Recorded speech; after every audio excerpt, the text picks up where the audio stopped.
Last week we looked at the Occupy Wall Street protests and the extension of that we've been seeing here in Australia with mainly the Occupy Melbourne and Occupy Sydney protests that have been going on now for just over a week. Joining me now from Occupy Sydney is Ben Peterson. He's one of the organisers of this movement here in Sydney. Ben, thank you for joining us. No Are problem. you guys just protesting for the sake of it? We know that the Australian economy is the envy of the world. Last time I spoke with you, you were saying that coal seam gas was one issue that you're protesting. It really does seem to be a mixed bag of issues that people are joining together to protest. Are you just sort of jumping on this Occupy Wall Street bandwagon for your own purposes?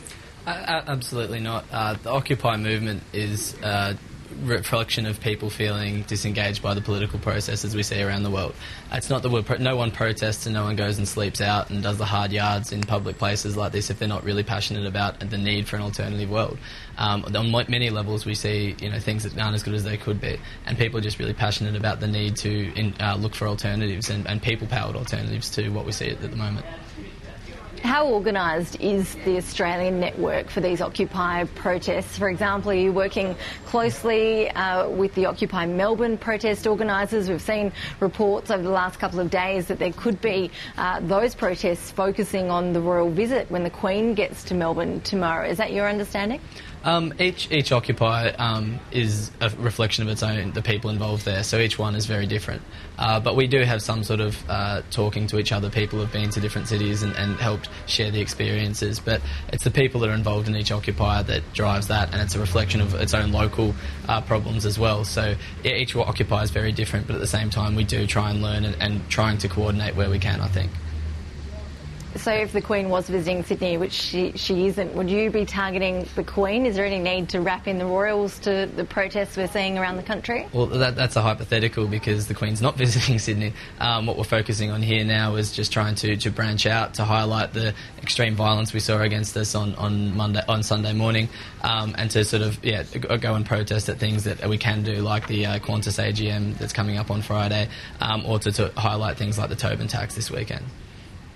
Is it really extreme violence we've been seeing there in Sydney? I know that your protesters were moved on by police. Police have been saying that you're not allowed to camp or sleep out in Martin Place. That's the city's rules. Don't you guys have to follow those?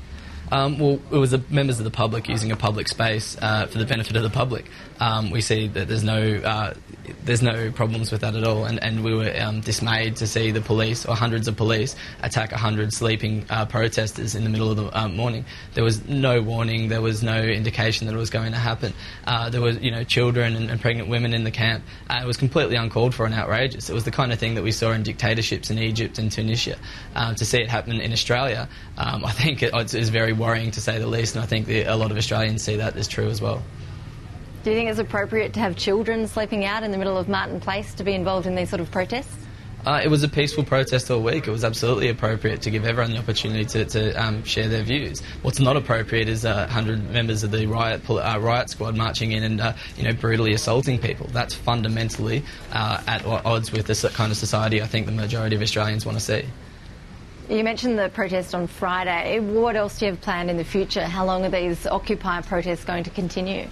They'll continue as long as the systematic problems that we see in the world continue. We're not here for no reason. We're not just sort of trying to, faff around and have something to fill our time with. We're here because we see that around the world it's organised. Our societies are organised in fundamentally undemocratic ways that give too much control and power to a tiny elite. And we're here until we see action against that, and to see real change. It's not about how long. It's about how long we'll be there. It's about how long it'll take until we see these changes. Ben Peterson from the Occupy Sydney movement, appreciate your time. Thanks for that. No problem. Cheers.